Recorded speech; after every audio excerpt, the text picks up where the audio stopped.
Hello sa inyong lahat at welcome sa Dream Meanings Channel.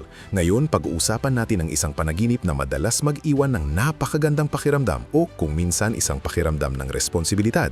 Ano ang ibig sabihin ng managinip na tumulong, gumawa ng pabor, sumaklolo sa kapwa, magbigay ng pera, pagkain, payo o anumang uri ng suporta sa ibang tao sa loob ng panaginip? Ang managinip ng pagtulong ay halos hindi nagkakataon lamang. Ito ay isang napakaganda at minsan ay malalim na mensahe mula sa subconscious tungkol sa iyong kakayahang magbigay, ang iyong panloob na pagkabukas palad, ang iyong pangangailangan na makaramdam na kapakipakinabang o sa ilang mga kaso tungkol sa mga hangganan, pagkapagod o kawalan ng balanse sa kung paano ka nagbigay at tumatanggap sa totoong buhay. Sa pangkalahatan, ang panaginip na tumutulong ka sa isang tao ay kumakatawan sa iyong mahabaging panig, ang iyong pagnais na kumonekta, ang iyong empatiya, ang iyong pangangailangan na makaramdam na pinahalagahan o kapakipakinabang, o kahit ang mga bahagi ng iyong sarili na iyong tinutulungan, mga proyekto, mga repressed na emosyon, ang iyong inner child.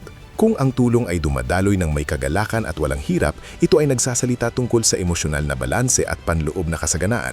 Kung nakakaramdam ka ng obligasyon, pagkapagod o na ikaw ay ginagamit, maaari itong maging senyales na masyado kang nagbibigay, na hindi mo alam kung paano magtakda ng mga hangganan o na isinasakripisyo mo ang mga bahagi ng iyong sarili para lamang masiyahan ang iba. Tingnan natin ang 5 karaniwang senaryo ng mas malalim. Panaginip na tumutulong ka sa isang tao ng may kagalakan at nakakaramdam ng malalim na kasiyahan, nagligtas ka ng isang tao, nagbigay ka ng pagkain, pera, aliw o payo at pakiramdam mo ay kontento ka, nagpapasalamat at payapa. Ang panaginip ay mainit at maliwanag.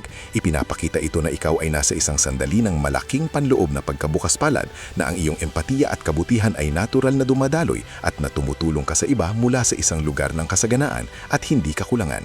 Ito ay isang napakapositibong panaginip. Nagpapahiwatig ito ng emosyonal na balanse, mataas na self-esteem at na ikaw ay naa-align sa iyong laibunin maglingkod o konekta. Panaginip na tumutulong ka ngunit nakakaramdam ng pagkapagod, obligasyon o samang loob.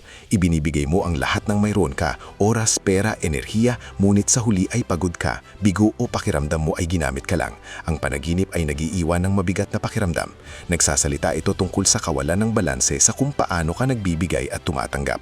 Masyado kang nagbibigay, isinasakripisyo mo ang iyong kapakinabangan para lamang makapagbigay good. Hindi mo alam kung paano magsabi ng hindi o pakiramdam mo ay nakadepende ang iyong halaga sa kung ano ang ibinibigay mo. Ito ay isang kaigit na tawag mula sa subconscious na magtakda ng malusog na mga hangganan at matutong tumanggap din. At iyon na ang 5 senaryo. Ngayon, para i-interpret ito sa iyong buhay, ipikit ang iyong mata at alalahanin ang pangunahing emosyon. Ito ba ay kagalakan, pagkapagod, guilt, pagmamahal o ginho? Tanungin ang iyong sarili ng tapat. Nagbibigay ka ba ng higit pa sa iyong natatanggap sa iyong mga relasyon, trabaho o pang-araw-araw na buhay? Pakiramdam mo ba na ikaw ay nakadepende ang iyong halaga sa kung gaano ka tumutulong o nagpapasaya sa iba? Mayroon bang mga bahagi ng iyong sarili, mga emosyon, pangarap, pangangailangan na hindi mo sapat na natutulungan? Nahihirapan ka bang magtakda ng mga hangganan o magsabi ng hindi na hindi nakakaramdam ng guilt?